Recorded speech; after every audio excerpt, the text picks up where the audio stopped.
good? We're not good yet. We are good. We got thumbs up. Mm-hmm.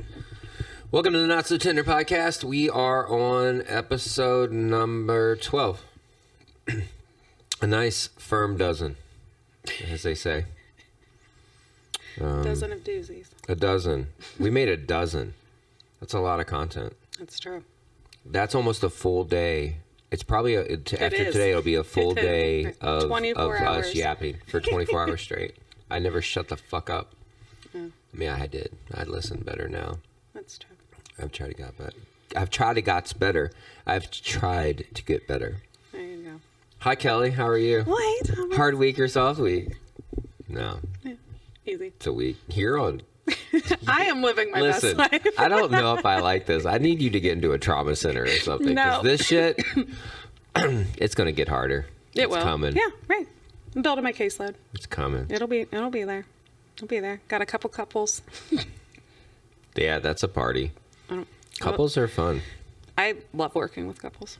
Well, it probably fantastic. helps you too. Yeah. I'd imagine. Yeah. It makes you either less tolerant of your husband or more tolerant, I'd imagine. True. Right? That's true. That's why I have a therapist. Every therapist has a therapist. Yeah. I have this show. Right? I'm probably going to go do we we talked about on the last one. What? ED? EMDR. EMDR. Mm-hmm. It's impressive. I'm not trained. That wasn't easy. So I'm working through that shit. Just to mention it. It's a lot. It is. Don't do EMDR until you're ready. Because it is. I mean, sure. It's like shrooms. I'm sure. You have to be You have to be in the right headspace. Yeah, like shikakis, or are we talking portobellos? Mm-hmm. Italian, obviously.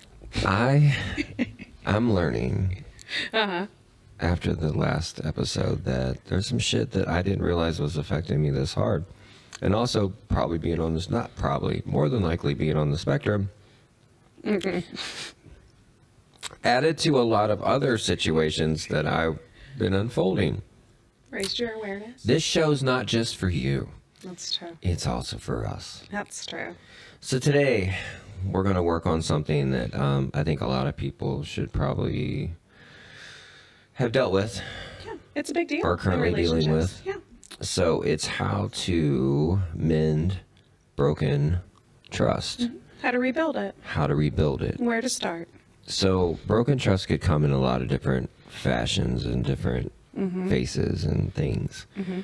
Broken trust could be you not doing something that you were agreed to do. I won't say you were asked to do, because just because you were asked to do something doesn't necessarily mean you're going to do it, but you agreed to do. Right. Or you volunteered to do. Or you agreed to do it and you didn't do it very well, or you didn't do it at all. Right. Or you didn't finish. Yes. Yeah. You talked about that before. Like 100%. Finish the things that you say you're going to do. Within reason. Or Follow give a good through. explanation. I think people really appreciate an explanation of why before you're talked to about it.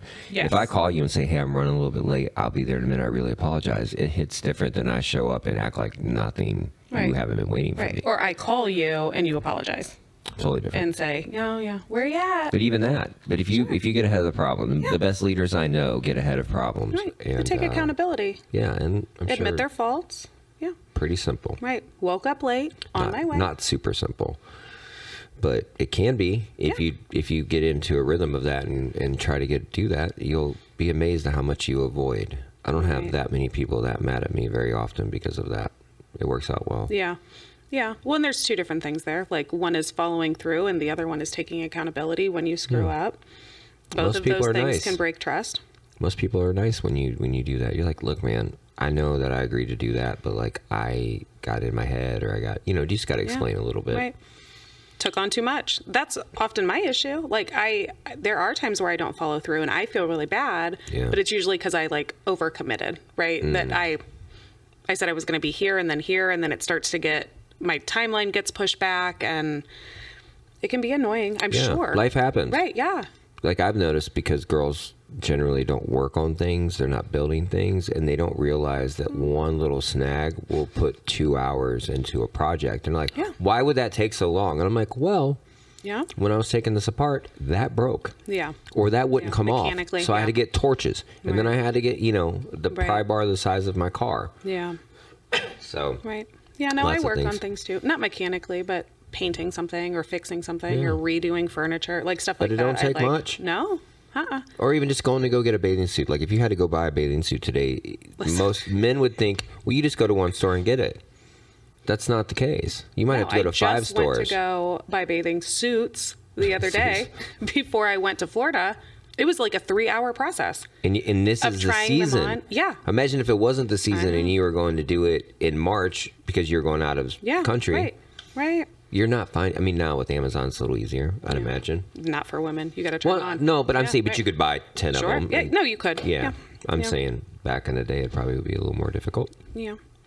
All right. Yeah. So those are 2 things. There's a list of some things that pretty much would tell you why some trust is being an issue. And when we talk about trust, I learned on this show from another therapist, we'll give her Mindy. Yeah. That she says infidelity isn't always cheating. Yes. It's a break of trust. So infidelity hits different when you say you've been, there's been an infidelity. It sounds, but I don't know if it has to be redefined, to be honest with you. It just... No, yeah. If it was a break of trust, you don't really have to call it an infidelity. No, infidelity that feels like it just gives a little hard. extra. I'm not letting you off the hook for this one. Wait, it's like being offended versus being triggered. Like triggered is a stronger word. Yeah. So I feel like breaking trust and infidelity hits a little harder. Me and Mike were talking about it earlier because he says, hey, what do you want to talk about today?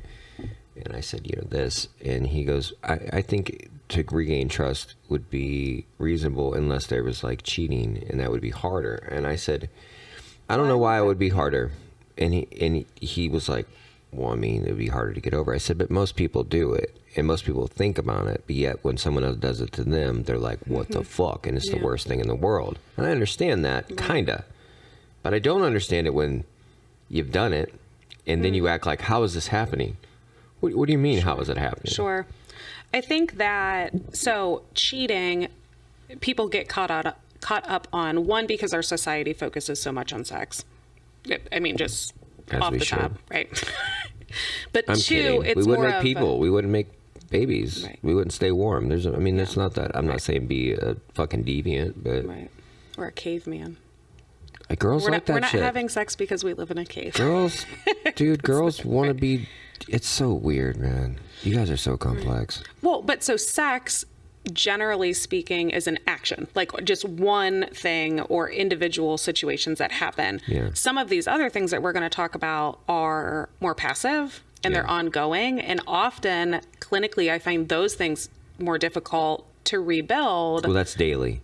Yeah, because usually your mate's not having sex with somebody else in front of you daily. Not usually. But some of this, it talks about like lack of intimacy or lack of emotional availability. Right. Those are behavior patterns that evolve. Oh, and to try to get back to that is, in my opinion, in some ways way harder.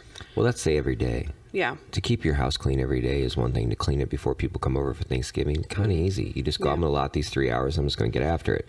Right. But to have a house that felt that clean every day, you have to be disciplined. Yeah. It's behavior change. That is a discipline, and it's changing your behavior. But man, it feels so much better. Mm-hmm. So give us some of those. So things that can cause trust issues are not following through with a promise, like we already talked about, not taking responsibility or accountability. The next 3 kind of go over withholding affection, withholding emotion, withholding physical interaction. Like I'm going to make you pay for you doing something. Yep. And that's weird. Yeah. That gets dangerous really quick. Right. So weaponized intimacy is a huge issue, but the other one is Explain that for people what that means, because I know what it means. Sure. So for example, I have worked with couples where, let's say the wife typically is home at 6 p.m. and she messages her husband and said, I'm not going to be home till like 8 or 9. This blew up at work.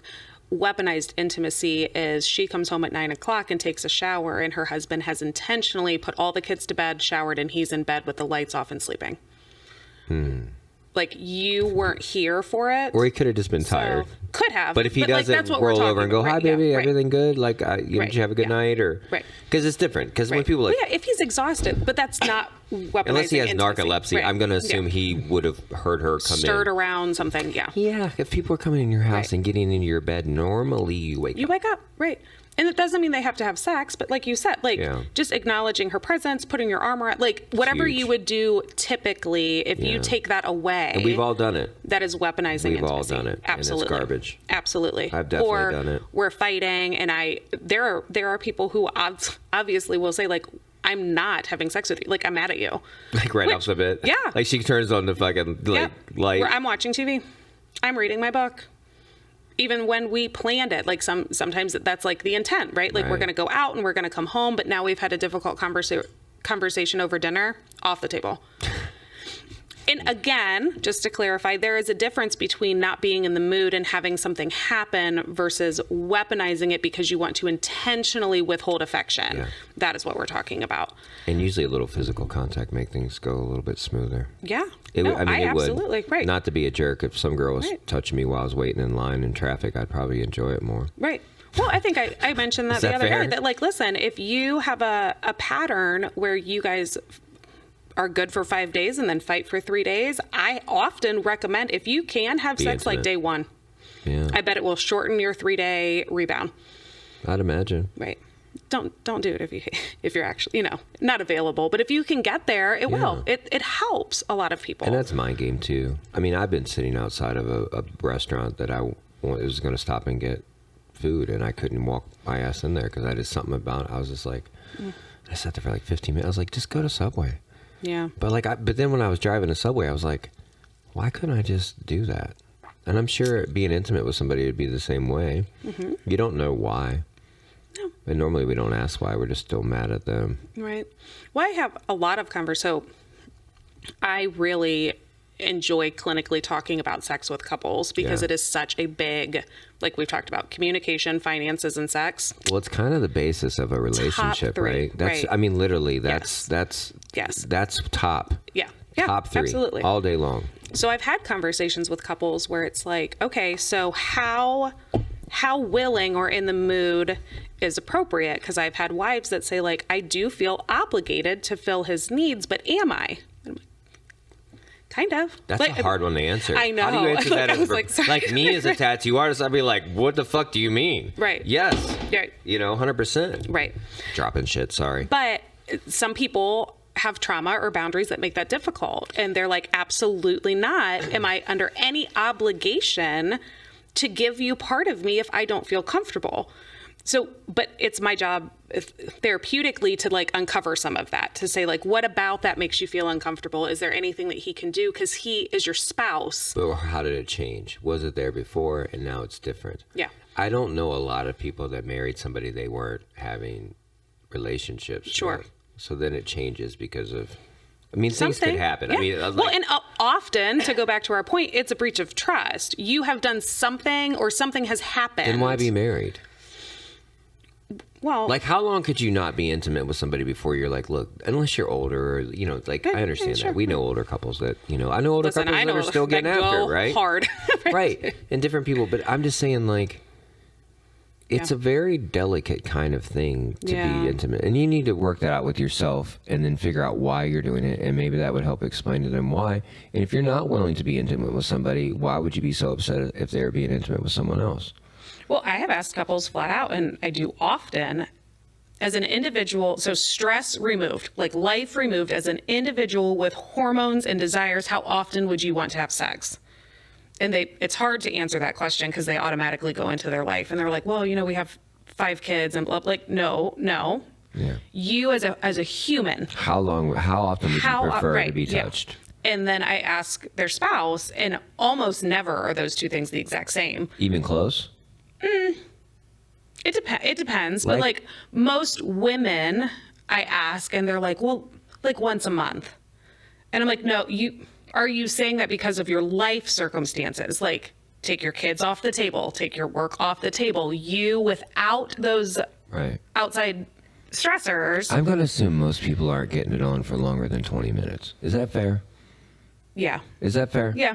And that's the longer you've been together, and that's what some couples struggle with, is the longer you've been together, the more efficient you become. You know what she likes and he likes. Right. Like, it's not that they don't want to have sex with you. It's that, like, all of the extra stuff in the beginning was like figuring it out. When I get a new guitar, it takes me a minute to go like, okay, this is this and this and this. But now I can like change strings and just like, I know exactly what. But some couples have an issue with just that. Well, we don't, we're not having sex every day. We're not having sex for 2 hours. That's fair.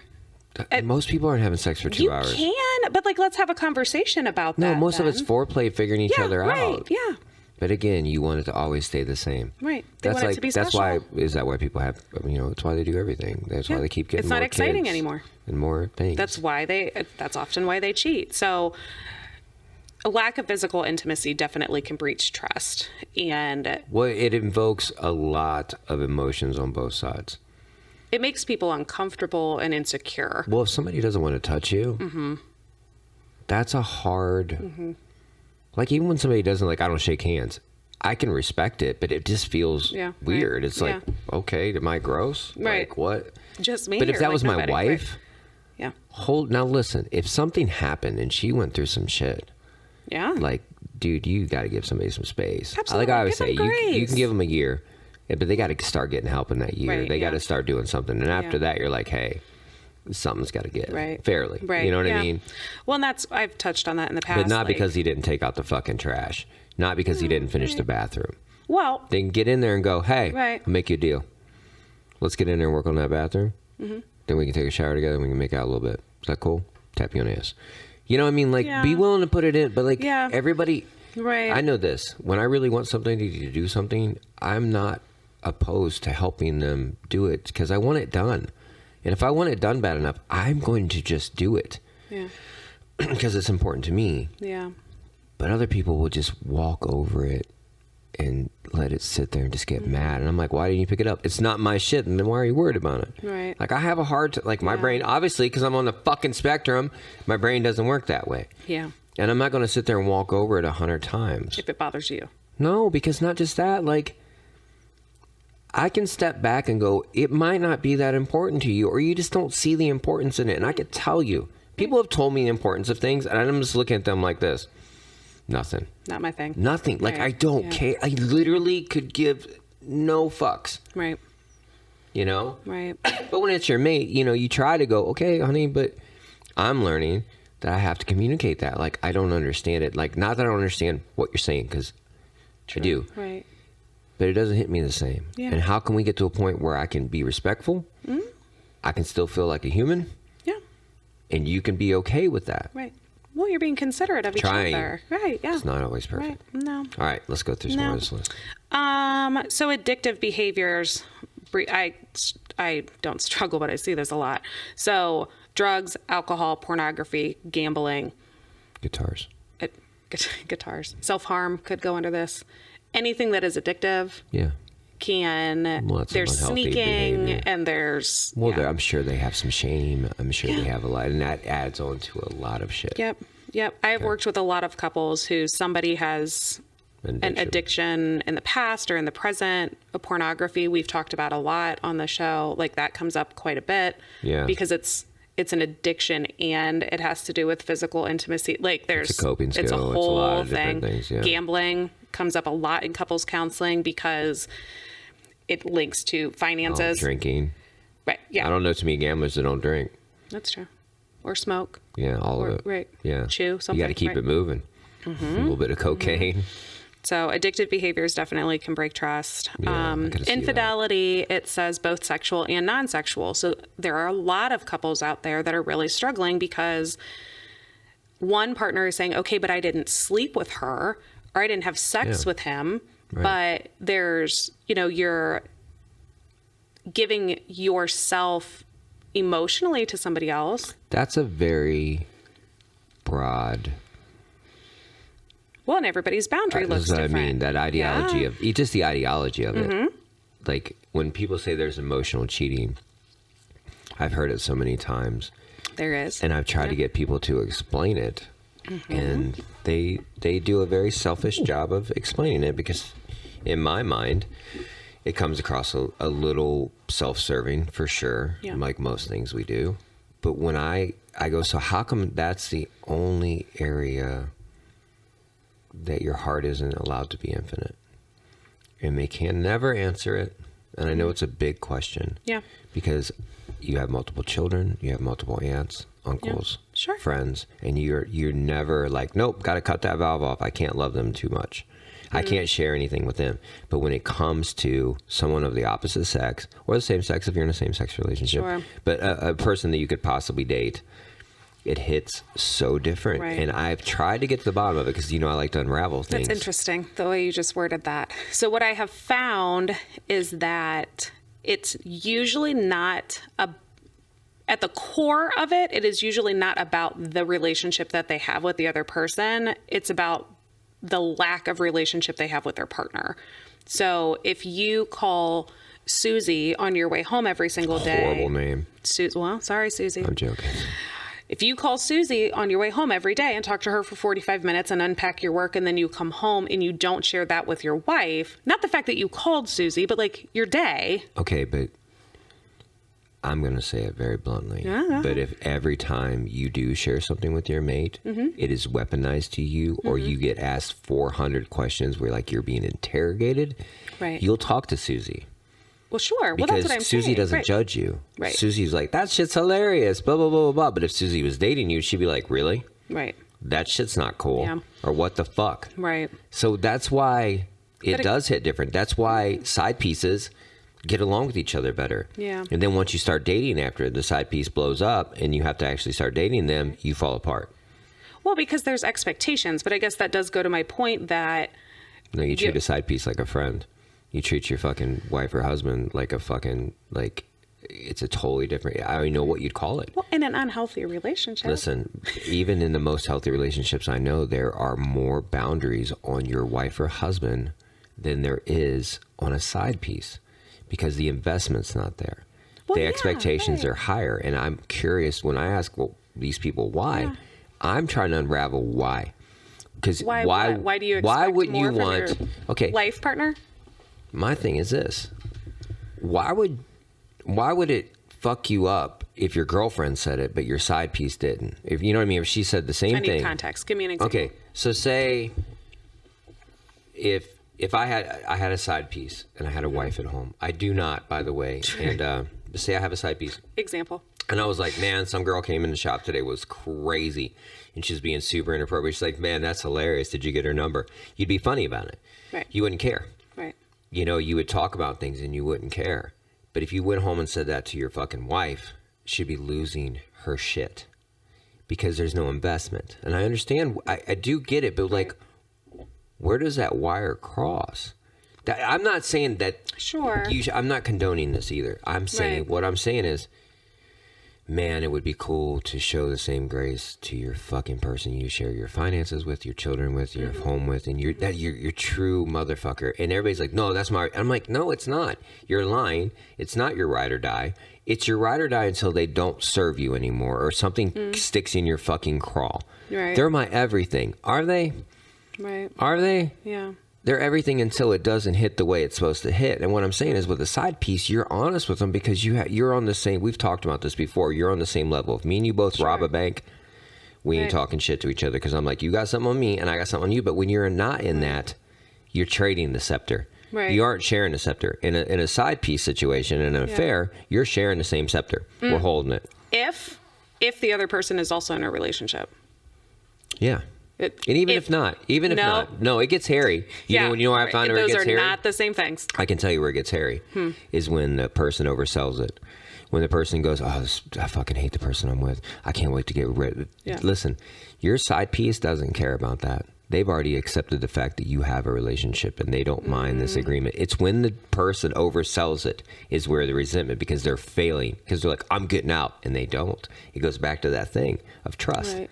You start losing that. You're not fulfilling what you said. I didn't even ask this of you, but you keep saying you're going to leave and you don't. And I see weakness in that. Right. Does that make sense? Yeah, but I would still argue. So I'm sure their side pieces are better when both people are married. Right. Yeah. If there's a marriage here and a marriage here, even if this person says they're leaving and this person says they're not, or they both do. Probably Like lasts a little longer. There's still, it's still even. And I'm not saying that this shit's a good idea. I'm saying this. Yeah. I'm trying to find out why does that work so well in that situation, and you are completely raw with that person. I've talked to people about this. Yeah, I guess. I mean, but my argument would be like that's a percentage, right? Like that's not a blanket. No, but it's pretty. I mean, or you just keep it so cut and dry that it is what it is. I'm not saying. I'm just saying. Why are you more honest? Like if you're calling somebody on the way home, but you guys talked about with parents. Sure. My kid doesn't share anything with you. Well, how do you react when they do share things with you? Sure. Like I know everyone wants to look at the problem, but they don't look at the symptoms to get them to the problem. Right. Well, but I guess that goes back to the fact that there is an issue in your marriage. Like that, the issue is not with your friend. The issue is in your marriage. Or you don't feel comfortable. Control of your own emotions or why you feel what you feel before you put it in your mate's shit. Right. You know, like if it makes everything I bring to you, you get mad about, I'm going to stop talking to you. Right. Well, they're breaking trust. Right. But how do you, that's a whole nother fucking thing, I guess. No, emotional affairs are real. They are real. Very real. I have multiple couples that I am going through this actively because they have let their guard down too much. They have given somebody else something of themselves that is supposed to be valuable and reserved for their mate. Yeah. It's hard for me to wrap my face twitched. You're like, well, it's hard. No, what I'm saying is it's hard for me to understand that because I'm not into ownership. Yeah. And that feels like ownership to me. Yeah. Listen, I would not prefer my wife to be intimate with someone else, but if she feels the need, because I trust her as a human, and I want her to fulfill her needs and wants in her life, that if you have a conversation, and I'm trying to understand this because she does not feel the same way. Well, no. So you know what I mean? So I'm trying to be very... outlier there. Well, I'm trying to understand it because I'm very free and open about stuff because I'm just like this. I don't feel so attacked. I'm like this. I know she's my wife. I know she loves me. I know that, like, when I'm with somebody, I don't doubt that they're my person. Right. I treat them like I would treat my friend. I treat them like I treat, and I know that's that line that gets. I know. Well, so the problem is, to go back to our last episode, there has to be something special. Oh yeah, we keep hearing that word. Or that they're a priority, or that they're your person, and I think that it is just makes that feel like it's not. Yeah, if you are sharing something intimate with another person. But what if it just happened in conversation? I've been sitting with Mike, and we, dude, I sat with a friend last night, dude, and I was literally almost in tears because it just hit me so fucking emotionally. And he's such a wonderful guy, and he just looked at me and he was like, "Buddy, if I can, tell me what I can do to help you." You know what I mean? But did that take away from anyone else? Obviously, because I'm fucked up, I look at things from way back. I don't look at things like this. How does this affect just me? I look at it like if my kid was going through this and felt like they needed to share something with somebody in that moment. It's like going outside and screaming, like because you just need to get it out. Yeah, but that's not what we're talking about here. We're talking about you going to the same person over and over and not going to your spouse. That is an emotional affair. And I understand that. Yeah. Now, if your mate is open and your mate actually will let you speak open-endedly, which we will talk about here in a minute, it would be a lot easier. So if someone is doing that, maybe you should talk to them and go, "Hey, am I hard to talk to? And if I am hard to talk to, how can we work on that to be less hard? Because I would prefer... I want to be part of this. Is what I can say about the person. She hates the fact that someone else would think that they have an in, that someone has the availability of me. They have access to me that they should not have. And I've been trying to understand that. Icky. But I've been trying to understand that. And she might not have eloquently put it to words, but it didn't come across super icky to me as much. It was like, they do not deserve access to you that I have. And that's the same. That's kind of fair. Does that make sense? Yeah. No, So it's a might not. thing. I'm paraphrasing what she said. Sure. But to have access to me, and it kind of, when she said it that way, I was like, okay. All right. And see, but here's how I have to retrain my brain. What's not a big deal to me because I know how I feel about that person. Right. And I don't give, like, I'm not saying I don't give two fucks about them, what I'm saying, but I don't look at them in that way. You know what I mean? That's where it gets hairy. Like, how do you trust somebody in that? I have had a conversation recently that kind of goes back to like the analogy or metaphor that like a chain is only as strong as its weakest link, right? Ish. Gotcha. Follow. Yeah. A relationship is as strong as the person with the strongest feelings. So if I view you as just a friend, but you are falling for me, that's where our relationship is. Okay. I can see that. No, I can see. Yeah. No, look, I'm trying to understand this because, unfortunately, because of what I do and my personality, my entire life, people are weirdly drawn to me to share things, and they feel comfortable with me. Yep. And they feel like I'm a safe place. Yep. There has to be certain boundaries on this because it's making my mate feel uncomfortable. Sure. Okay. Same. I'm a therapist. Okay. Right. Yeah. All right. But you have a... Well, I have ethics and a board. Yeah, I don't have any of that. Okay. And just you being a therapist, people already assume that. Yes. Not me. That's true. Okay. You're available in a different way in their head. Yes. Yeah. And I've tried to... Well, I haven't tried. I've been successful in putting myself in the way I speak about things to not give anybody the wrong, that I'm being too open to, I'm available like that.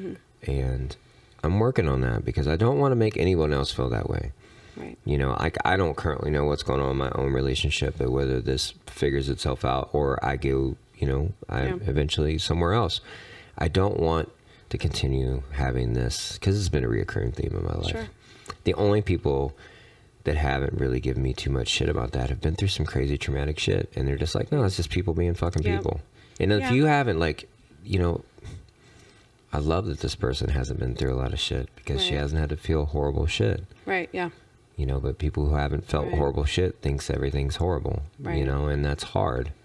Well, but so emotional affairs are rooted in jealousy, which we've talked about. So insecurity, fear, anger, anxiety, and that I would say 100% of the time comes from a breach of trust. Yeah. More than likely in this relationship, but sometimes past relationships trickle in, right? So I had a conversation with my husband pretty early on that he had his phone and he set it face down. Yeah. It was early and I was like, hey, babe. That irks me. Yeah. And he was like, why? And I was like, it's a thing from my past that has nothing to do with you, but I feel the need to verbalize that before I hate you, before I get in my own head. Cause when I say it doesn't have any power anymore. Yeah. And he was like, well, you gave him context. There are 5 children in our living room right now. I put it like that so that nothing hits the screen or falls over and cracks my screen. So you try to find a medium for that. Well, as soon as I said it, I didn't give a shit. You're like, here's a screen protector. Right. I didn't care. I didn't care anymore. Kids, put that shit down. Hey, I need to see Daddy's phone. I just need you to know that irked me a little bit. And like I said, just saying that out loud took away the power. He didn't get on me. He didn't tell me that I was crazy. He just was like, I'm sorry. Like, this is why I do it. And I was like, oh, thank you. Right. But like, that's how jealousy comes. That's how. Yeah. Even the way you position yourself sitting on your phone, somebody will take it as like you're trying to hide something. Yeah. I'm like, I'm just weirdly sitting. Right. Like I might have just been uncomfortable in the chair. Right. I'll just ask my husband. I'm like, what are you doing? Yeah. To be like, 9 times out of 10, it is that he is shopping for me because of something. Like he got, he just told me this morning that one of his coworkers told him about a new shoe that like Birkenstock came out with that's waterproof that I could take on my kayak. And, so Birkenstock, if you want to sponsor us, she needs some new shoes. Mm-hmm. Apparently they're like $30-something at That's Dick's. pretty reasonable. We might not need a sponsor for that. Right. I think I got it. But if you want to, by all means, we can make this happen. Call this number, send us a text, we'll get there. But anyway, like the emotional affair is an infidelity, and it usually comes from an unhealthy relationship and then compounds it. There's a lot of when you facets. are already not healthy in your relationship, that's usually when these things start happening, and then they start happening, and then there's lying and sneaking, and we'll get through all of that hopefully this episode, maybe part 2. Yeah, there might be a part 2 to this. Yeah. All right. Okay. So let's get, because we could literally spend all day just on that. Oh, there's one more. We'll say, okay, so directly criticizing or your partner speaking harshly about you behind your back. Oof. Yeah, I don't do that. Mm-mm. So don't fuck with lots of people like do. Really? Lots. Are you kidding? Is that victim shit? I take pride in the fact that I will go out with the girls and everybody is just going ham, and I'm like, that guy's pretty fantastic. Yeah, like, he's not my daughter perfect, was. My daughter, she's got guys, some girlfriends in there, and they're like, and she's like, nah, my dude's dope. Right. He's cool, You're like, nah, he's pretty awesome. Yeah. That's why I picked him. And you almost feel bad. I do often. Sometimes you feel guilty, and you like give a breadcrumb, a nugget of some sort. I don't know if I'm he like, flosses good enough. Right. Like, well, he snores once a year when he has a cold. I don't know. His feet smell when he wears these one pair of socks. Like, I don't know. Like, but a lot of people do. And a lot of females, I would say, and males bond about that stuff. Yeah. Because my husband will come back from work and he'll be like, I am so glad that, like, not only do I love you, but I like you and I appreciate you and I respect you. That's playing victim shit. Well, and they're looking for people to co-sign their bullshit. Yeah. Oh, you're too good to deal with that. Yes, no, you're not. right. You're probably not. Just saying. Probably. The good people I know. You don't deserve it, but like maybe. Sometimes. You fucking might deserve it. Yeah. Sorry. Oh, yeah, right. We deserve everything else we fucking do. Take it, right? Exactly. Yeah. All right. So whatever your fucking breach of trust is, here's some things that might help you fucking move through it, because it's really important. Because once you start employing these kind of things, you can literally apply it to your work, your family, your friends. It's not just with your mate. And that's what people think. If you applied the same things that make you successful at work to your home life, you'd be surprised of how amazing, and like you'd be so much more attentive, or at least be able to deal with it when it comes down the river. You know what I mean? Right. Like when it comes to you, you can actually deal with it because you have all this other stuff done and handled. Sure. If you have loose ends everywhere at work and at home and with your family, if you think a mate that you hold to the highest standard of any human in your life, and you treat the poorest, facts, good luck. Right. So, first one. These are things that we go over in couples counseling, because step one, often I see couples come in for some sort of breach of trust. Yeah, I'm going to assume they're in couples counseling, not because of everything's going great. No. You can't agree on whether to use flour or corn tortillas for taco night. I have a couple couples. Every once in a while I'll get like a premarital couple, right? That like just is doing some preventative stuff. But usually they come to me, like I've said in the past, where their car is broken down on the side of the highway. Every aspect of trust has been broken and they want to rebuild it. Sweet. So number one is making a commitment, which I think is so simple, but such an actual struggle in reality. Because when I see couples come to counseling, one made the appointment and the other one is here. There. Yeah. Is here. So it is saying in order to rebuild a relationship, actually, you have to both be committed to it. And I do that scale that I've talked about in the past. Like, so what's 0 to 10, how committed are you? Because you're not a 10. And you're like... You could be a 9. You could be a 2. I have couples that are like, I'm at like a 3. I'm here to figure out... A 3. If I want 5, to do man, this. That's I can't believe you even walk thugh that door. They do. But their scale might be different than mine. Their 3 might be guilt, a fucking 7 in my world. There's guilt. There's fear. There's all sorts of things. Oh, you got to move? You got to tell your family? Yes. There's all types of stuff that can You got to split up all your friends? Right. Yeah. Change your fucking Netflix passwords? Well, yeah. Or you're going to have a whole bunch of debt. They help you pay your bills. All that. You love your mother-in-law. Well, that's really the only reasons why we even stay with people as long as we do, is because we don't want to fucking lose it. It's more convenient. It's buying a house versus renting a house. Yeah. Seriously, it's having a lease versus not having a lease. Right. Yeah, I mean, it's true. Fair. So step one, most importantly, I would say, obviously, getting started is making sure that both parties are committed to rebuilding trust. if there is a party that doesn't feel like they did anything wrong, doesn't understand why they have to talk about it, has no intent. It happens. Listen, depending on what the breach of trust was. If you're both going to Niagara Falls, you both got to agree on the trip. So this is, look at it as a trip. But look at it as a trip. If you, listen, then don't go. Do you know how many people would go on that trip because they don't want to hear about it? And you know how often I see that in couples counseling of she won't get off my case because it's usually the woman, not to stereotype, but that comes to me, that comes to counseling. Men will identify a problem, but their go-to, generally speaking, is not to go to counseling. Yeah. Women are like, I want a third person. Oh, you know what they're doing. They just want you to validate what they're saying. And then they just want somebody to gang up on them. And I do not co-sign bullshit. No. In fact, usually the person that comes is the person that of course regrets it sometimes. Of course. So step one, making a commitment, making sure both people are Imagining how much better your trip would be to Niagara Falls if you both wanted to go. Yeah. Not the same 100% on both sides, but if you both reasonably want to fucking go. Right. So if you can't get to that point, just don't go. Just fist bump. Stop. Right. Start dividing your shit nicely. Right. Okay, next. Both parties take responsibility. Listen, this is a big deal. Fuck. Y'all, this is a big deal. Because if there has been a breach of trust. I'm checking my watch. I'm like, what time is it? About 36 minutes in, Thomas. So I think this is obviously very difficult for people to do, specifically for infidelity, like physical cheating, emotionally cheating, because there's always the like wrongdoer. You're the one that stepped out. But you started this. We It's like saying no matter what a girl does to a guy, he shouldn't hit her back. It's that kind of mentality. We've had that conversation. You know what I mean? But it's that kind of mentality. Yes, right. Never hit a woman. Never hit a woman. No matter what she's doing. Even when she steps to you like a man and decks you in the face and stabs you. You're like, no, wait. She stabs you.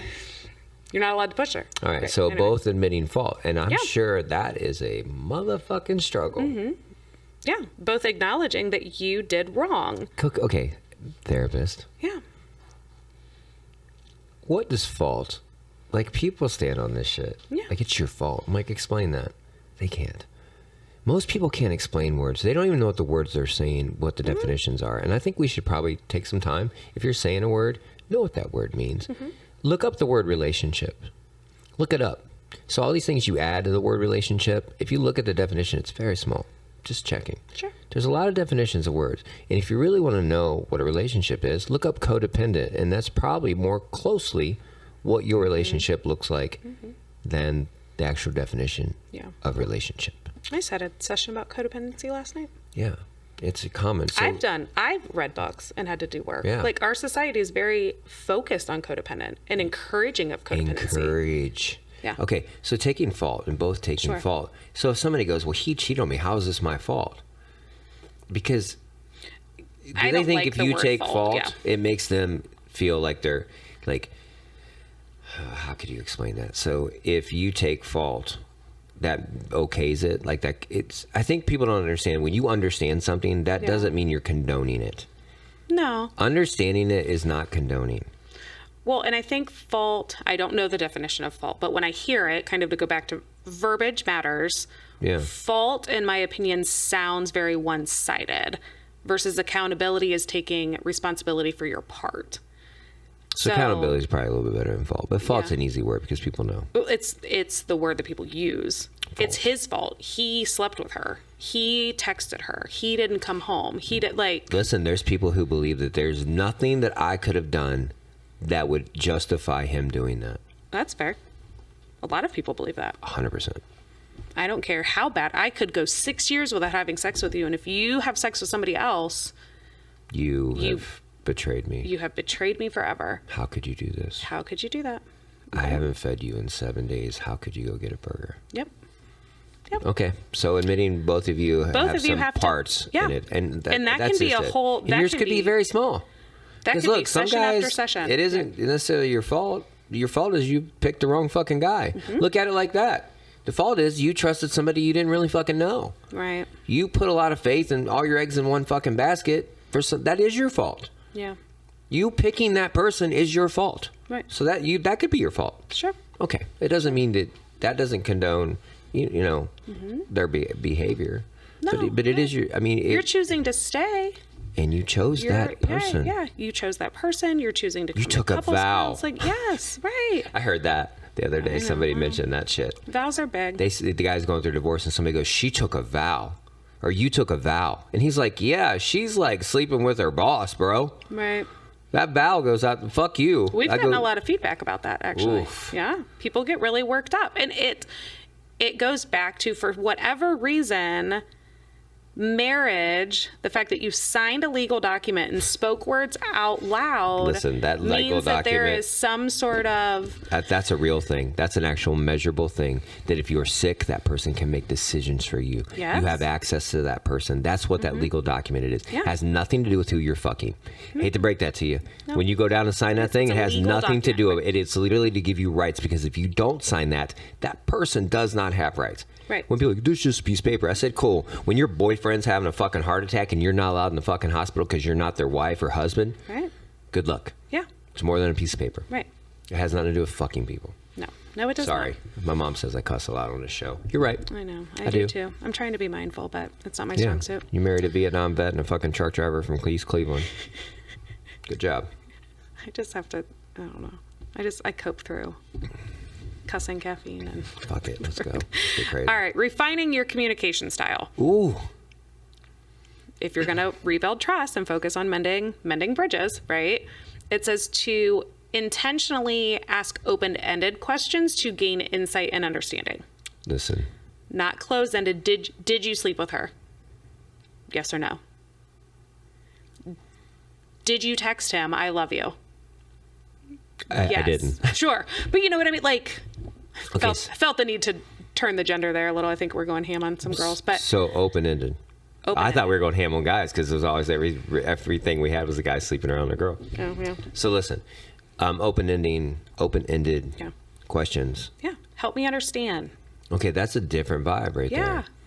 Because here's the thing. We went over this before. If you're asking somebody a question you already know the fucking answer to, you are not helping. I hate that. So you're not helping. Don't do so that. if you're just getting hip to this show, we've talked about this. It's rude. It's shitty. I just want to see if they lie. Well, then you're a shitty person. You're possibly more shitty than them. Sorry. Well, what's the word?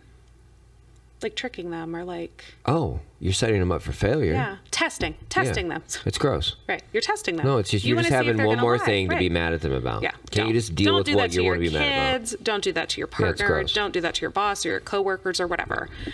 I went through your phone. I saw these text messages. I want to understand more. Yeah. Explain That to me. is an open-ended question. And then pause talk. and wait. Take turns, which is also hard because emotions are high when trust has been broken. Yeah. They 100%. Want to get their point across. This is how this made me feel. But this is how it made me feel is a lot different than this is what you did.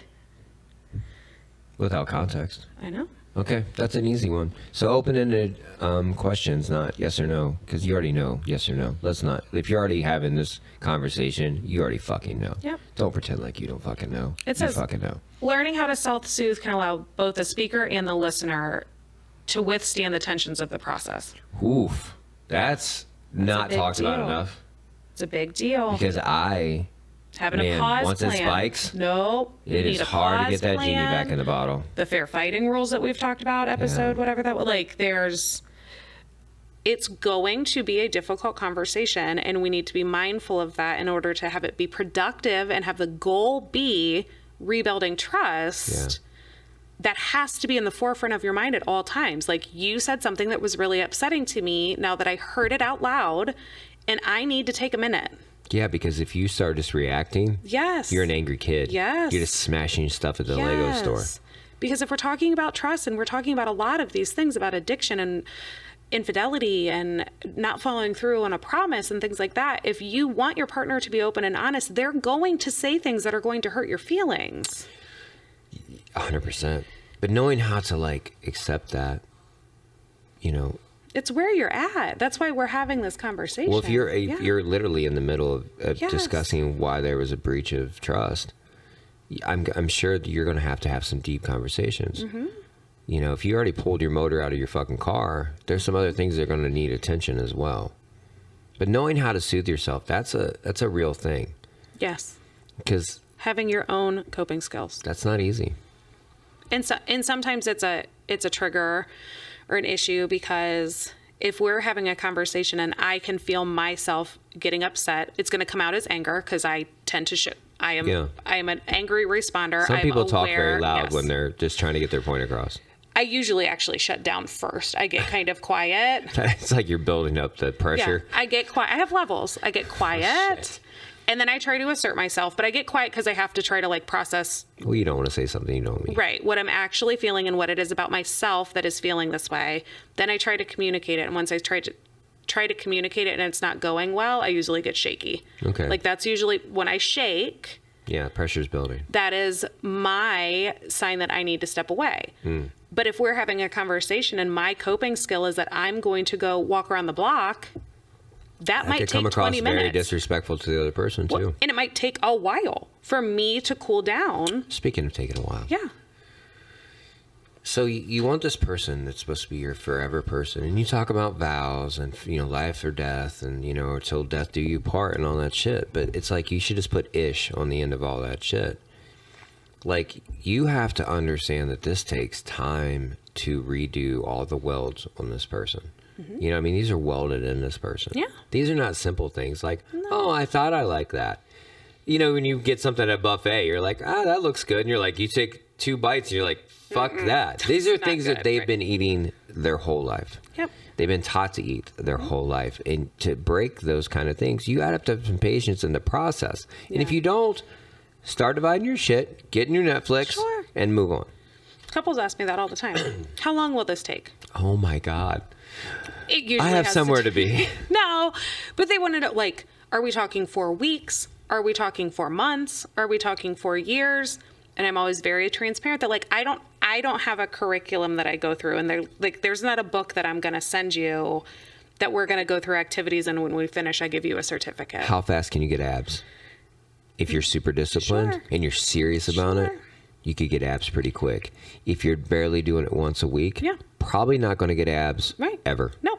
What I always tell them, my response all the time is, it's my goal to have you fire me as soon as you can. That's amazing. Always. Yeah. Because there are so many people who need help, and I am only one person. So the quicker I can get you to up and running and healthy and whatever, like, that's my goal. That's what you're doing. That's why you're there. I don't want to keep you for 4 years and have you work like. There are some therapists who definitely milk that shit. It's not my treatment modality. Okay. I'm more solution focused. What do you want? What can I help you with? How can we get there? How much time do you have? How much energy do you have? Evolving. Yes. You know. I have couples that are twice a week.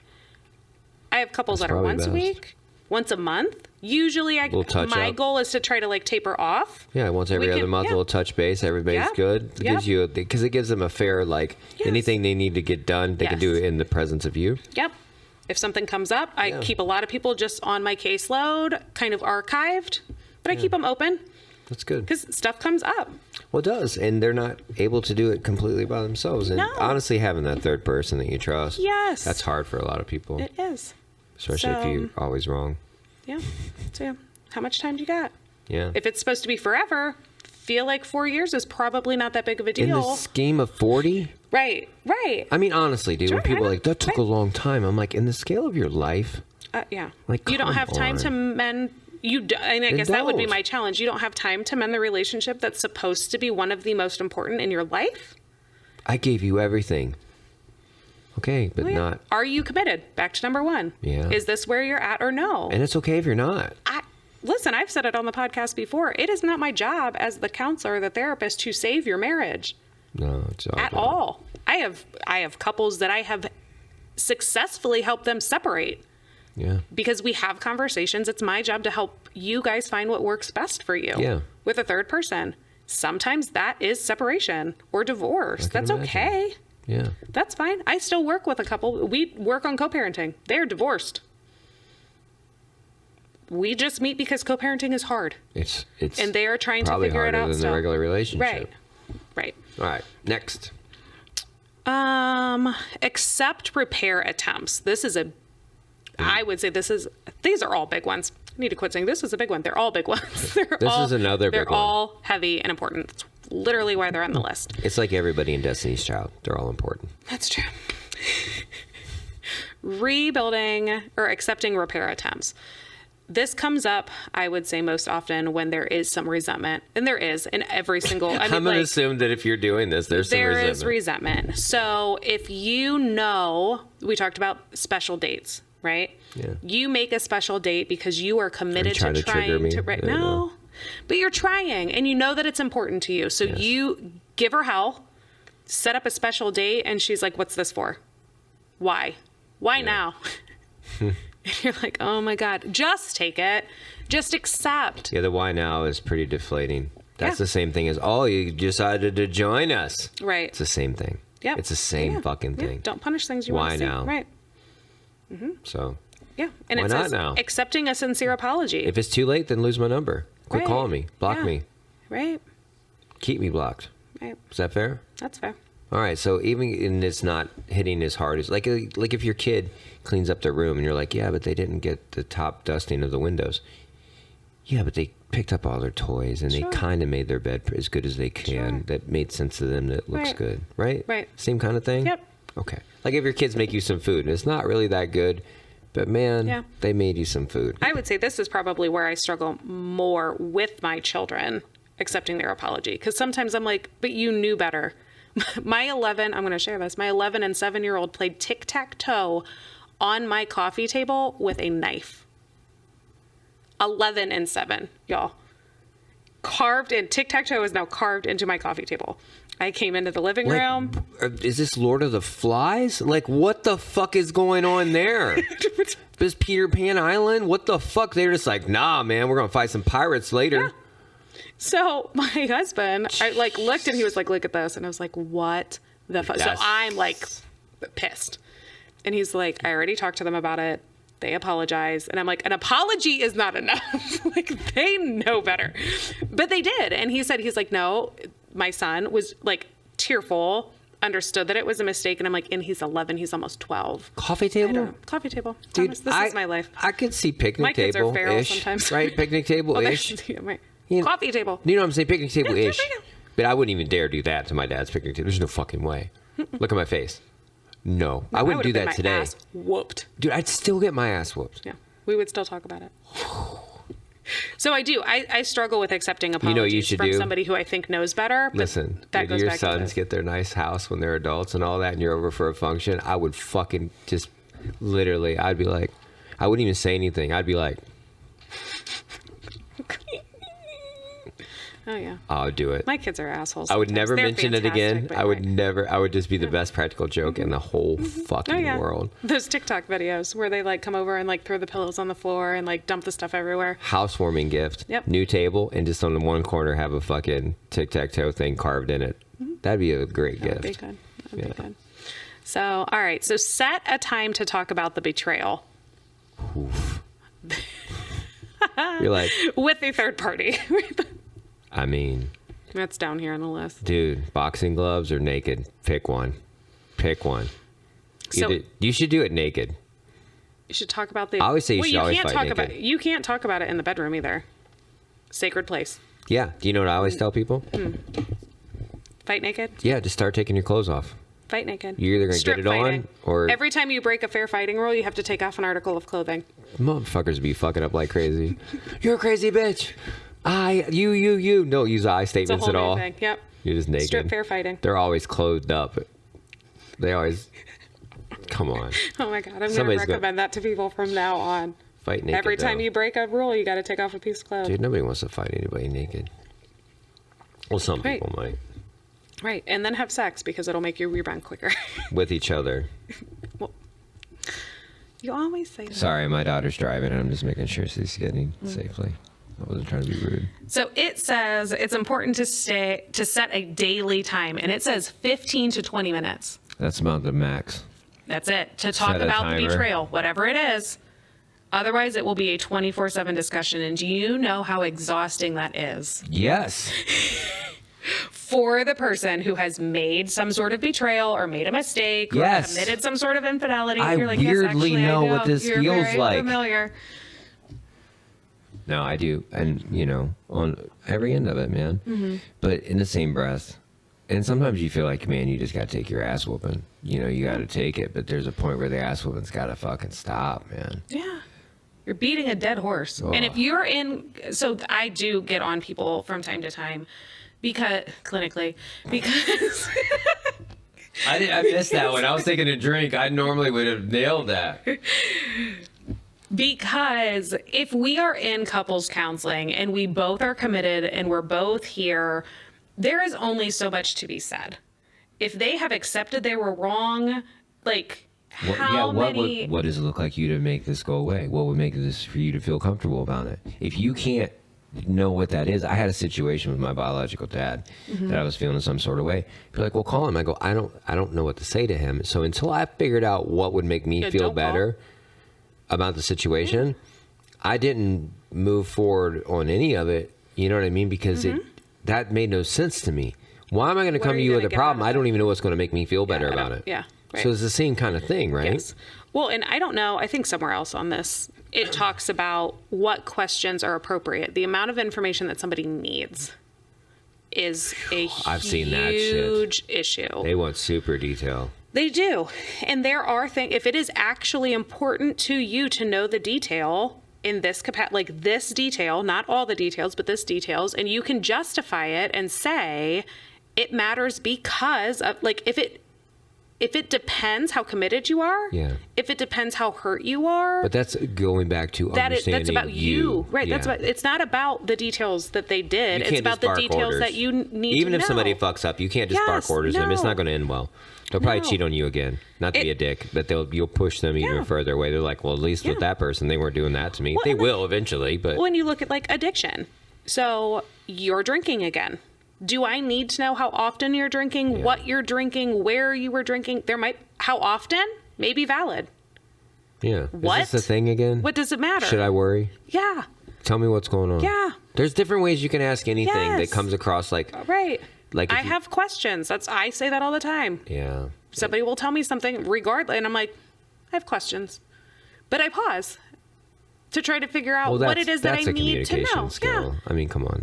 That's a what does that look like to you? It's the same kind of thing. Yes, but it's true. That's useful. Right. It's very useful. But you do have to understand. I know you want to put it all on them because they betrayed you or they let you down. Well, and but sometimes you have to understand why that even is a letdown to you. Is that fair? Because we're not just talking about infidelity. Well, no. We're talking about a lot of things. Having somebody answer questions and take accountability is also weaponized. Making them say it out loud. Yeah. Do you need to know or you just want to make them say it? Yeah. That's shitty. That's trash. Most people treat people, if somebody did that to their kid, they'd be really upset. Right. So just revert back to those kind of things. Correct. Right. So it's saying set a time to talk about it so that it doesn't become this. Do you think doing that in person? Yes. Okay. Yes. Unless if you are struggling with the fair fighting rules that much and you are so hurt that for whatever reason you cannot be the best version of yourself. Yeah. You're going to call names. You're going to cause more damage. 100%. Sometimes I usually don't allow people to send texts. I don't suggest. It's usually like email in that case. Because you can write it and edit it and send it, and they have text implies frequency, right? And we're just ripping and ripping and ripping and going back and forth and back. Remember and forth. I said about having a notebook? Yes. Right, we have to physically write it. Correct. So same concept. Email. Yeah. You get to save it to your drafts for 2 days. You get to do whatever. I gotcha. Don't have it but most people wouldn't know that. I need to know now. Right? I need an answer now. And it's like, no man, like pause. Yeah. Pause. Sometimes I have told them you can't respond until the next day. That's a good way to do it. You send an email on Tuesday because you finally have felt what you felt, and at 10 a.m. yesterday. Yeah. Versus how I felt at 10 p.m. Yeah, very I was different. not the same man at 10 a.m. as I was 10 p.m. yesterday. I guarantee it for a fact. And people fight when it's not fair. If I'm at work and you are blowing up my phone or trying to do anything, knowing that I can't give you what you're trying to, but people will do that on purpose. But that sets you up for failure too, because then you're already irritated. And then you're just lashing back because you're just like... Because you're pressed for time, or you feel inconvenienced, or you feel like... Yeah. No, people don't do that. That's gross. It's not fair. I hope you get it's bugs. Not considered. Aw. Fuck them. I don't care. All right. Set a time for a non-negotiable weekly marriage meeting. Do we need to have a non-negotiable marriage? Because that sounds horrible. Marriage meeting. Period. So I'm going to read this one. It says, a weekly marriage meeting is a great ritual to strengthen a partnership. It is a dedicated time to be honest and communicate about the key issues in a relationship. Good topics to discuss include appreciation, things that did or did not go well over the course of a week, in a non-critical and non-defensive way. So it sounds like dinner time. Chores, finances, external commitments, date nights, etc. But it's like family dinner. You just sit and talk about your day. It's an intentional accountability, right? Like, we're going to focus. It's easy to get lost. Priority. It's easy. Reasonable priority. It is. This is what I see naturally with my job, right? Is like it's a set time and date and whatever. Like, Works. and so people show up. It helps. If you're not seeking therapy, this can be a super good tool to say every Sunday night. But you have to apply all the other things in that, set time. Don't sit down if you're not going to do anything. Be like, oh, I got some shit for this bitch this week. What's up? Right. No, I have actually given this as homework. Yeah, that's reasonable. You know, you guys meet with me on Tuesdays. I want you guys to sit down on Sunday night and talk for 15 minutes just about what's going well, what do we need? Because on Sunday night, then you have 2 days to bring it to me on Tuesday.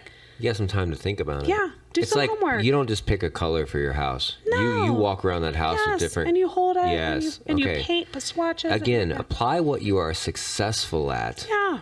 If you just grab a pair of shoes because you think the color's okay and you didn't try them on and you don't think what you're applying that to, whether you're standing in them all day... Like, you have to apply what you're successful at to your personal life. Mm-hmm. I guarantee you will be so much more fulfilled. Oh, yeah. Next. I'm getting softer in my old age, you fuckers.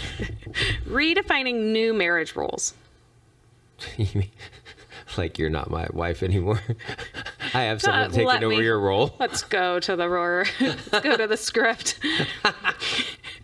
Because I am curious. Having self-imposed roles can help the betrayed partner feel a sense of control while rebuilding the relationship, rebuilding the trust.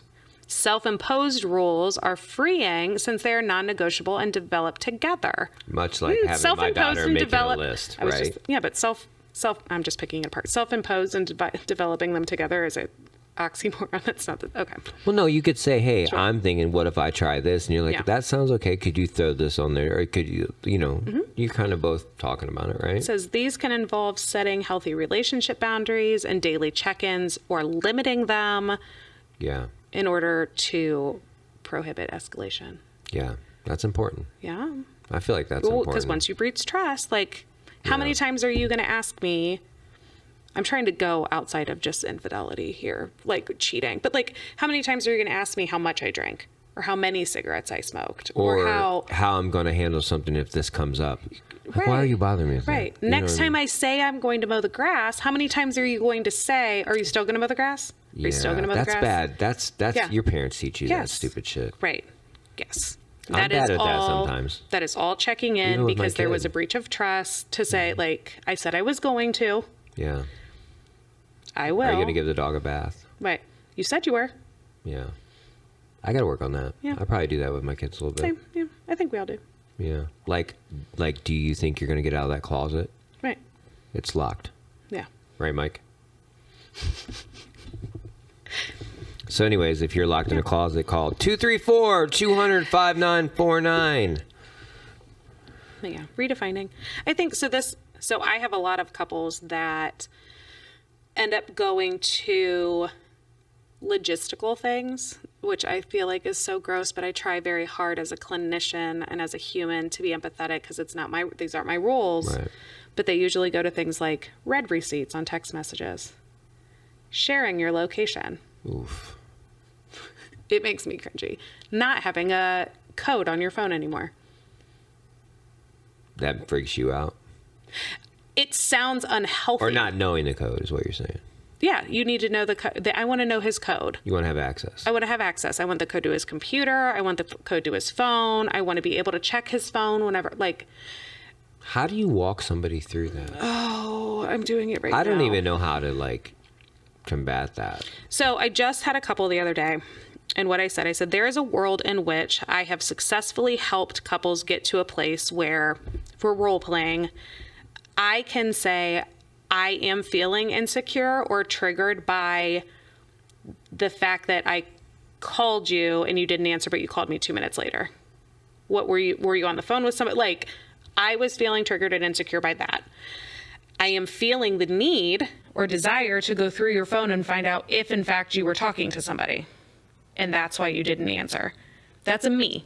That's me using I statements to say, I am feeling this way. It was triggered by this, and this is what I feel like I want. Instead of handing over your phone and being pissed and bitter because, like, Jesus fucking Christ. Like, I can honestly say I've experienced this. I know. You know what I mean? But I have helped couples say, like, you shouldn't. I don't know that it is not healthy, in my clinical opinion, for you to engage in that and to give in consistently no matter what. I should not have that much control over you. So explain to me this. We'll get on this. Certain people, when something is presented to them, it goes as a spider web effect and touches everything that it technically, you're not basing it on any fact. You can base it on that it could happen or it's happened in the past. Hypothetical. What I'm Hypothetical saying is, triggers. at what point does that become your mate's problem as much as it's your problem first, and you have to understand why you're doing that? But most people don't take the time to understand why they're doing it. No. So if I didn't answer my phone, and you're like, will you answer your phone any other time? I'm like, I was in the bathroom. Yeah. Well, how long does it take you to go to the bathroom? Well, then I talked to blah, blah, blah, because they were walking through the shop. And then, and that don't freak me because I've been trying to teach myself, because obviously shit we've been working through with my own ass lately. Yeah. Why do I get so offended when someone questions me? Why do I become so defensive? You know, Are you defensive? Yep. So, and I've been trying to do that, but then you lose part of yourself as well. You do. It's a delicate balance. Right. Of like, so in one hand, somebody will say, why don't we have relationships like we did back in the day with our grandparents and how they treat each other? Because that grandma would have never said, you didn't answer the phone and 2 minutes later you called me. No, because she didn't even have a way to contact him until he came home. Or it had to be serious. She was just waiting. Or it had to be very serious. Right. So that's what I'm saying. Do we have too much access to people? Well, yes, I do. I absolutely. I would say that that's true. Yeah. But instead of, in this situation, you getting defensive and you telling me, like, you're nuts. Yeah, I was in the bathroom. Like, no. What ideally you would say is, I'm sorry that you're feeling that way. I said, baby, I was in the bathroom. No. Nope. No? You need to reflect and validate what I just said I was feeling.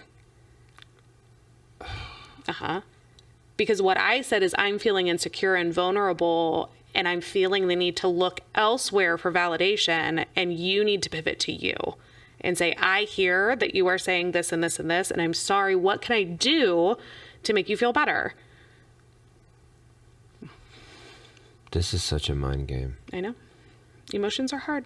That's hard. That is hard. Because it's like, okay, so this made-up scenario that you made up in your head that means a lot to you, and I know it means a lot to you. Right. I'm not discrediting I just shared. I am in my own head. You shared your own shit. Yes. And the other person has to know we're doing know this, how to fucking paddle back. If we're doing this, if we are refining our communication style and validating and trying to mend things, you showing me your phone out the gate is not mending trust. No. It's leaning in. Because that's not real anyways. You can delete whatever the fuck you want to delete off your phone. And you just giving me a reason doesn't help how I am feeling. And if you don't trust somebody, you're going to find something in their phone that's irritating you anyways. Yep. Understandable. Okay, so just, I will say, dude,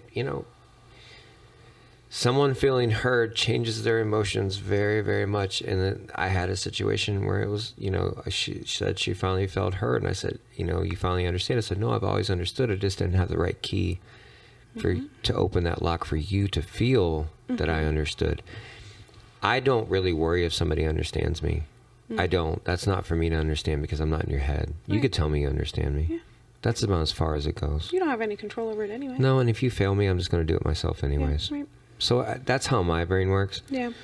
I'm going to assume most other people don't do that. So good luck, fuckers. No. All right, next. Can we take a break? Yeah. We're going to take a short break.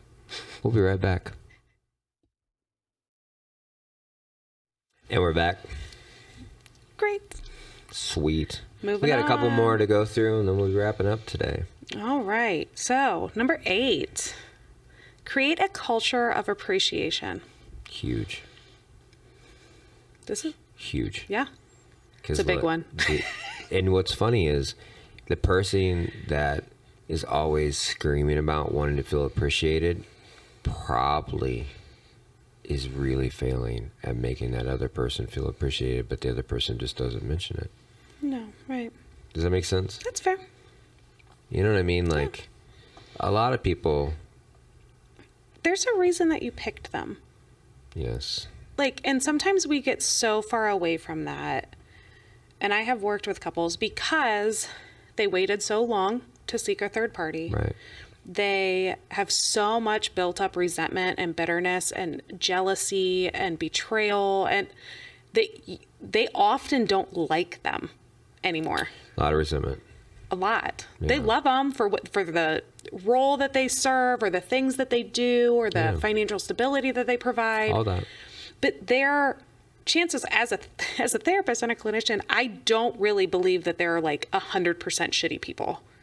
Everybody has something. No, I'm going to assume most people aren't on the counseling. Right, yeah, right.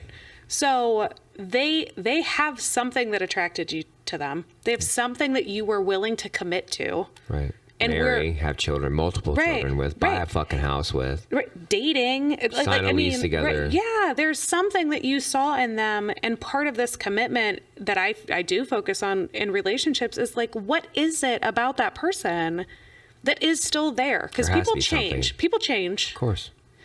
Has to be something. Yeah. To be in counseling. Yeah. You might have to dig. Depending on where you are at individually and emotionally, you might have to really take a big step back. You might have both stacked a lot of things on that attic door. Right. You know, or that basement door. Right. You know what I mean? So even if you are not a good husband to me, you're a good dad to our kids. Or you're a good employee at work. But even go further back. Like, think about the first 3 months you're with someone. What was it? Right. What was it? He is funny. It's funny.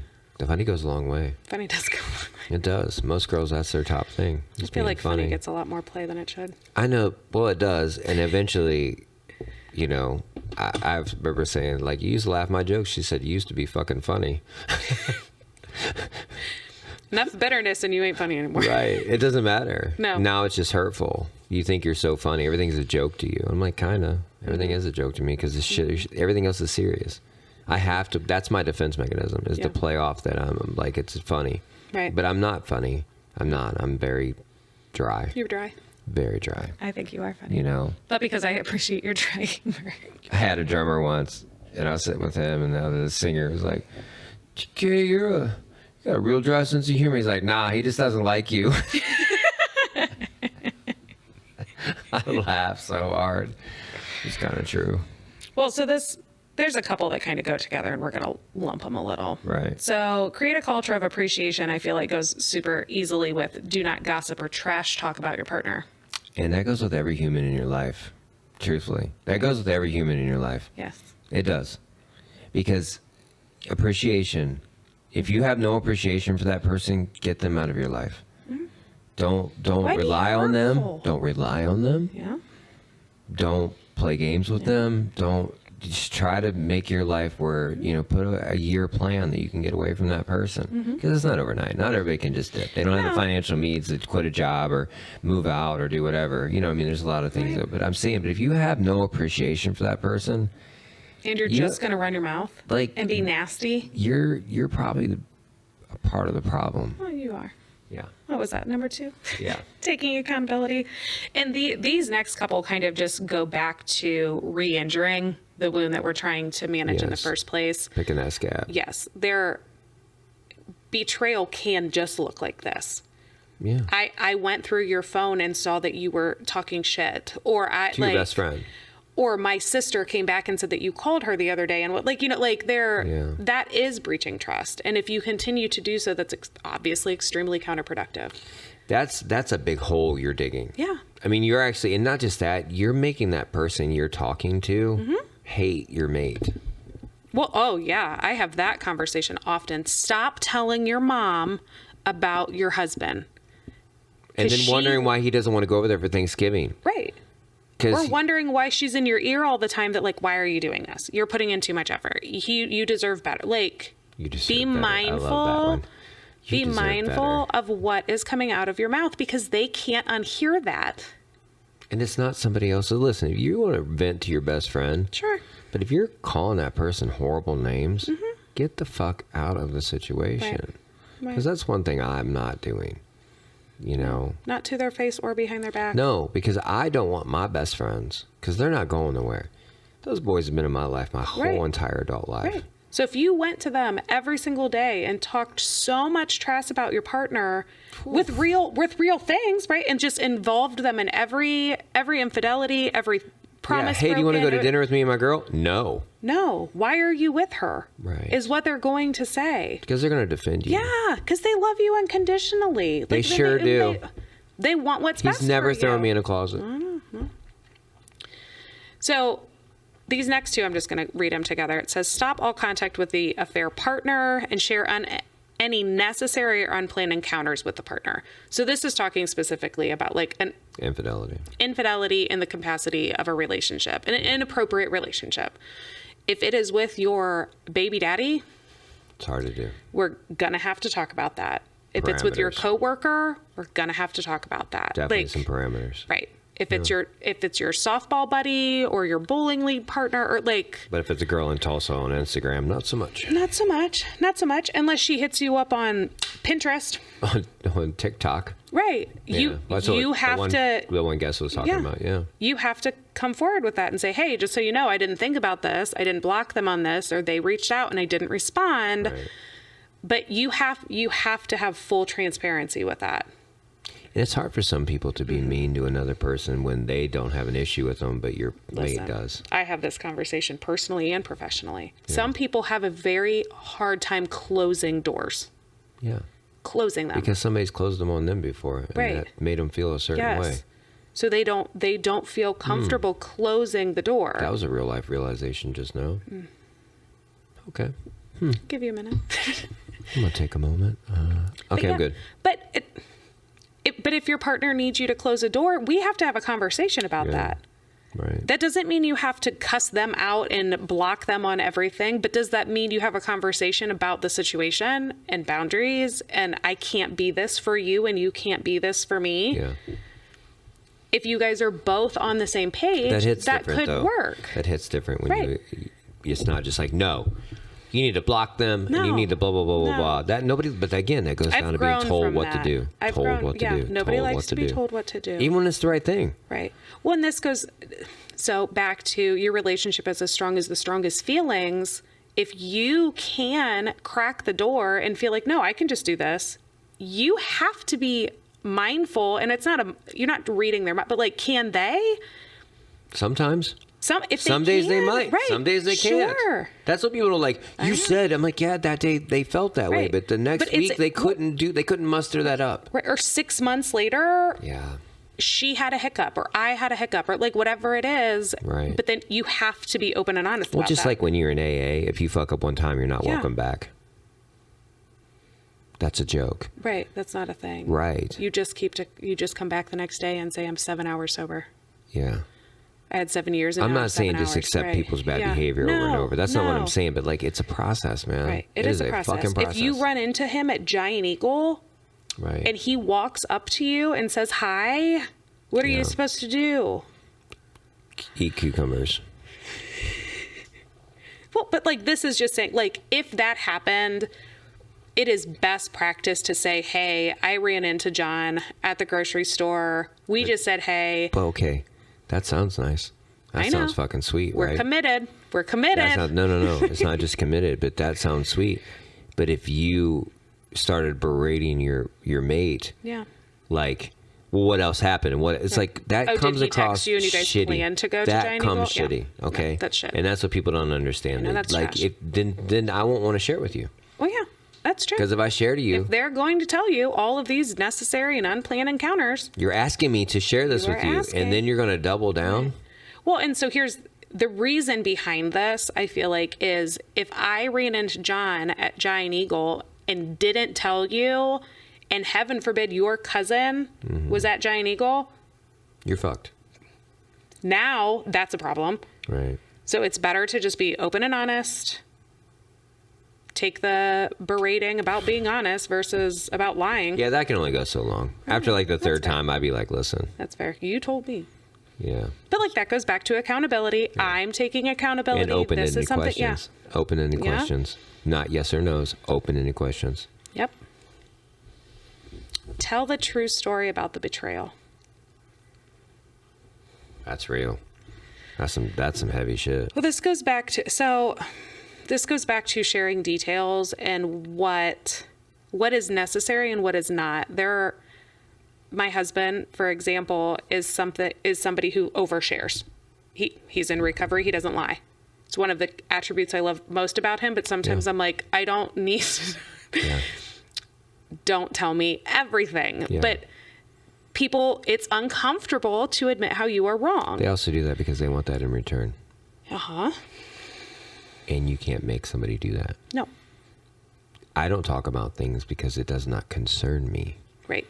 Even if it's about me, it still doesn't concern me. And people struggle with being around me because, like, you didn't mention anything about them. Like, why would I? And they just look at me. I'm like, why would I mention that? That has no context to what we're doing right now. Mm-hmm. Unrelated. So it says, I'm going to read this one because I just kind of skimmed it, and I like what it says. It says, telling the story of the affair isn't easy for either partner. We already talked about that. It's hurtful. It's hurtful on both ends. Well, yeah. But it will give you and your partner the opportunity to understand what happened and why. It's important that the injured partner doesn't engage in a destructive process of interrogation, or defensiveness. Yeah. Which never promotes healing, even if the answers are truthful. Or good communication, because again, if you are trying to explain yourself, how you're feeling, how you felt, and someone is saying you're wrong and that's bullshit, you shut down. Yeah. Stop doing that to people. Yeah. I've had this come up quite a bit. Yeah. You know, they were talking to this girl over and over and over, and the question that always comes out, have you ever slept with her? Yeah. Like, that matters. Yeah, there was no sleeping. Right. Wink, wink. Right. If you say yes, and the answer is yes, that shifts they go into a for whatever file. reason. Yeah, that shifts the context of the text that you just read. I'd be like, no, I only slept with her. I've never actually spoke to her. But you see what I've said? Like, these two things are not combined. So if you're reading text messages that make you feel icky and you find out that 8 years ago you guys hooked up at the bar, what does that have to do with this infidelity? He did not cheat on you 8 years ago. No. I love how people always think that you can only fuck people you used to fuck. What do you mean? There we go. You used to have you had a thing with her. And I'm like, you think I can't fuck someone new? That's fair. Like, yeah. Like, I don't want to be that brutal, but I'm just saying, like, yeah, and it didn't work out, and I'm not with her. I stopped fucking her. Right. That should be more reassuring. But my brain works, more like Sheldon than, Well, and so it is extremely damaging. I've had this come up a lot, where people tell partial truths. As you would. If you're afraid of getting your ass whooped, you're not going to let there and just, very few people, because listen, all right, I should try to social experiment. I'm going to be like fucking 100% brutal. You've seen me be brutal. I know. No one likes that. I know. No. Do you know what my husband says? No. He will say that I am uncomfortable answering that question. Sir, I feel like no answer is correct, sir. He was talking to the HR woman the other day about a coworker, and she kept asking questions, and he got uncomfortable, and he was like, I don't lie. I want you to quit asking me questions. I don't feel comfortable answering these questions. And she kind of laughed, and he was like, but I'm being serious because I'm going to tell you the truth, and I don't want to. No. And she said, okay. Reasonable boundaries. Yeah, right. All right. Gross. Well, and people like to minimize. Minimizing is never helpful because then more truth comes out later. And if you don't feel like you're getting the right truth, then they dig. I'm just going to say it as bluntly as I can say it. Even if you know the fucking truth, what changes? Shut the fuck up. You're making up shit to just be mad and hold that scepter over somebody's fucking head. You're either going to accept it or you're not going to accept it. There's very few things that are going to make somebody truly understand something and be okay with it. Right. Even no matter what kind of degree of broken trust you fucking have. Right. Let's just be honest. Right. You want to be on the upper hand of fucking having control over someone because they fucked up. And it's gross. And if you truly understood each other, you wouldn't even have to have a heavy conversation about it. It would be pretty fucking minimal because you'd be like, you know what? You're a human and you fuck up. Right. And I love you. You said it before. Is this it or is this an issue? Right. And most people, they just want to play this fucking game so they're right. This magical trophy again, fucking magical trophy. Yeah. And it sucks because then the other person's stuck with it. And the other person, well, you shouldn't have fucked up. Even when you don't fuck up, you find a reason why they fucked up. They didn't do something right that you need to fucking correct them. You constantly need to fucking correct someone. Yeah. That's fun. Everybody loves that shit. I love that shit. It's my favorite thing ever. Like when somebody just reaches over and grabs my wheel on my car while I'm driving because they think I'm not in the right part of the lane. That's super comfortable, right? No. But that's what you want to do to somebody's emotions. It is not always that malicious. No, but it's rooted. A lot of it is rooted in that. I would agree that it is rooted in insecurity. And therefore, like, power is a strong word. Dude. Control. Okay, that's what I mean. That's what I'm saying. Like, it's like a thing of like, I'm right, you're wrong, and now I got my thumb on your head, and then when I fuck up, your thumb gets on my head. That's a whole different session. Fuck a whole yes, different it is. episode. We're talking about men or women who think that they need as much information as they can so that they can make an educated decision. That is what I see most often. Fair. Is that's I have a conversation or two. That is not constant. But after that's already been disclosed and I gave you all the information, it's still not enough? You still are going to... That's what these rules are about. That's what I'm saying. 15 to 20 minutes about factual information. But how long can you still hold on to that? You deal with this. Yeah. Well, there's a radical acceptance that comes to it. Yes. Radical forgiveness. Try radical acceptance. 1995, no CODs. Right. You can't undo it. So we are either engaging in trying to mend this broken bridge, or you have to say that the bridge is too broken. Yeah. You have to scrap the car. Fix it or kill it. And say, you know what? It's too much for me. I'm too damaged. The car is too damaged. I want to scrap it. Yeah. Sometimes it sucks because you both go into therapy with the intention of fixing the car. Yeah, and then you're writing your obituary together. Well, and then seriously. Yeah. Well, but... Sometimes you get in and you're like, holy shit, I didn't realize that the transmission was shit. It was this bad. And the motor was bad. And all 4 tires need replaced and the airbags deployed. Like, sometimes you don't know until you're all the way in it. Because usually when couples come to counseling... That sounds more like a sad thing. That sounds more like an acceptance of, like, that's 2 people that really love each other, but are like, man, this is fucked. Yes. I have helped people through that to realize there's a lot of damage here, and it is very sad. Yeah, I've been there. Right. That's fucking. But usually brutal. they come to session or come to counseling for this issue that just came up, and we walk around picking up rocks. Yeah. And there's spicy ones, and there's hurtful ones that are attached to trauma or former relationships, and like their core belief system, Yeah, that is the work that I really enjoy doing, but there is growth and healing in that. But that's going to make them a better person for the future, for themselves. Yeah, I'm saying for themselves. Stay together, leave, that's my job. I got you. That's how I view it anyway. Next, understanding the power of vulnerability. Oh, huge. I share that with men a lot. Ugh. I say being a vulnerable man will give you more peace and more love, and you'll be more open. And not just that, no one has the power to take anything away from you. Right. Vulnerability You means someone can't steal it. Nope. You're always worried about somebody stealing something. You're going to be on high alert constantly. So vulnerability is a huge thing, and I would definitely look into that, even if you're not in a horrible relationship or you don't have these things going on. I would definitely look up vulnerability. I would read some things about it, and I would understand what it truly means to be vulnerable. Because vulnerable is looked at as a negative thing, and it is not. Vulnerability is acceptance, and it's also so powerful. It is, because you realize that you're a grain of sand in a beach, and not the whole world rests on your shoulders. Yeah. You're not a keystone. You know what I mean? You're literally a grain of sand, and that there's so much peace in that. Yep. You know what I mean? And a grain of sand can only tend what it can reach. Right. That is it. And it's beautiful. And dude, that doesn't make you weak. No. You know, it takes all. the power away.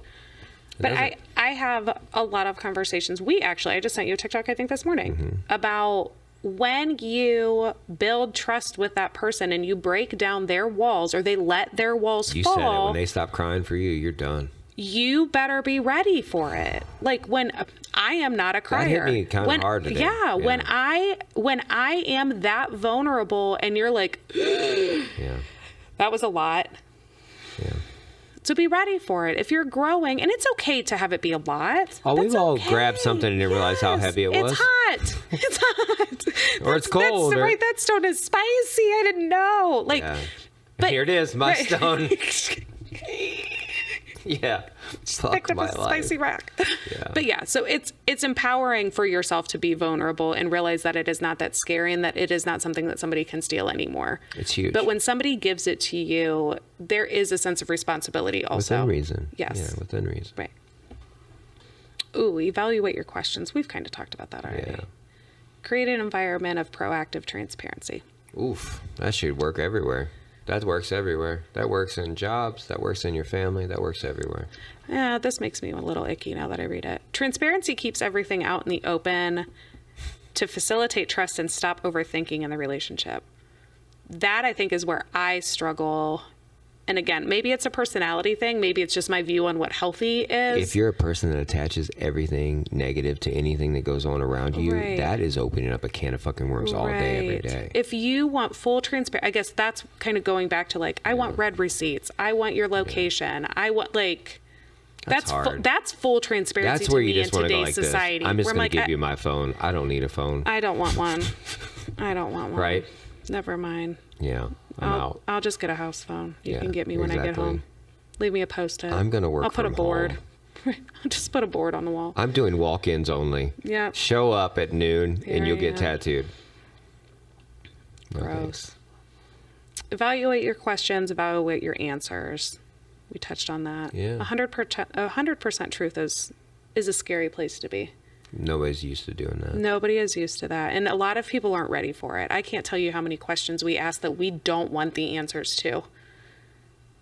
Or answers that we give that might have not even been 100% correct, so much as an impulsive response that like you're demanding an answer right now, and I'm not giving time to even think about how to answer it. I've been guilty of that in the past. That's where therapy has helped me. Sometimes I'll answer just to shut you the fuck up and get you away from me. I've worked on that. I haven't done that in a long time. But I have a history of being shitty. If you ask me the same question 3 times, I will give you the truth, but I will say it to it will come out like a dagger. And it's true. Yeah. I could have worded it better though. I used to be like that. I worked on that. Same. I almost never answer a question. I usually sit and my husband has to say, thoughts? And I go, fuck.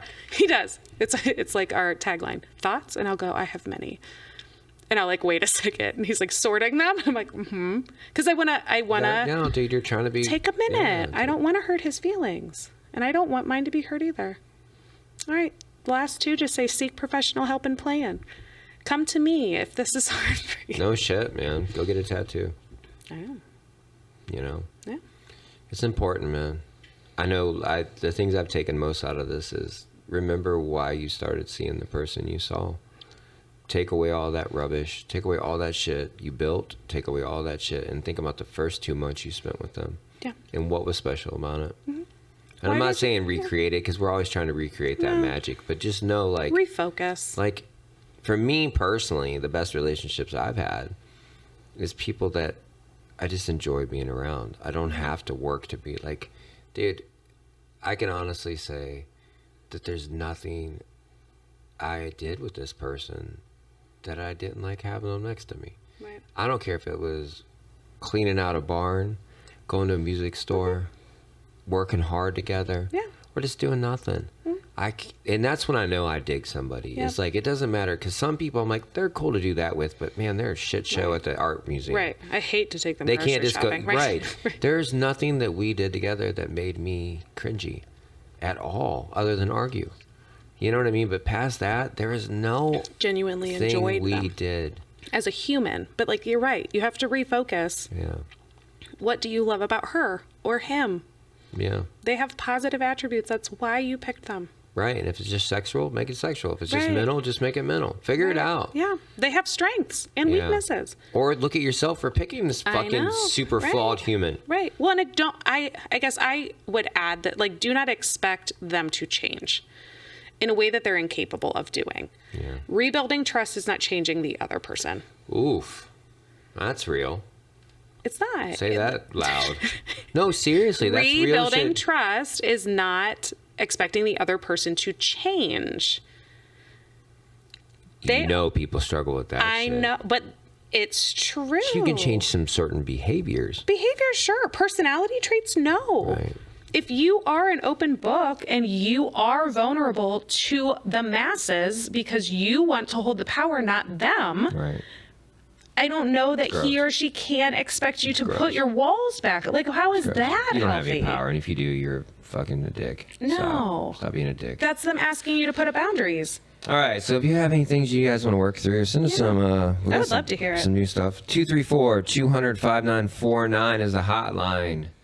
We're going to start calling people back and put them on the show. We're figuring out how to do that for season number 2. I want to thank everybody. Yeah, we're going to talk to Gavin. Gavin, you've been heard, bud. We just set it up so we can actually talk to you. We got to figure it out. Mr. Mailman. But it's important to work on things. You have everything at your fingertips to be working on it together and on yourself before you just demand it out of another person. Right. So there's so many resources. There is. So you don't have a whole lot of professionals. excuses anymore. Okay. No. And don't say I don't have money for therapy, because if you have time to scroll TikTok, you have time to look through some of this shit and actually look through. Don't try to read the whole thing. No. Read one fucking paragraph and think about it for 3 days and really think about short-term effects, long-term effects. Individually could 100%. be pivotal. So be nice to each other. Don't be assholes. Have a great day. Right. Bye, guys. Bye.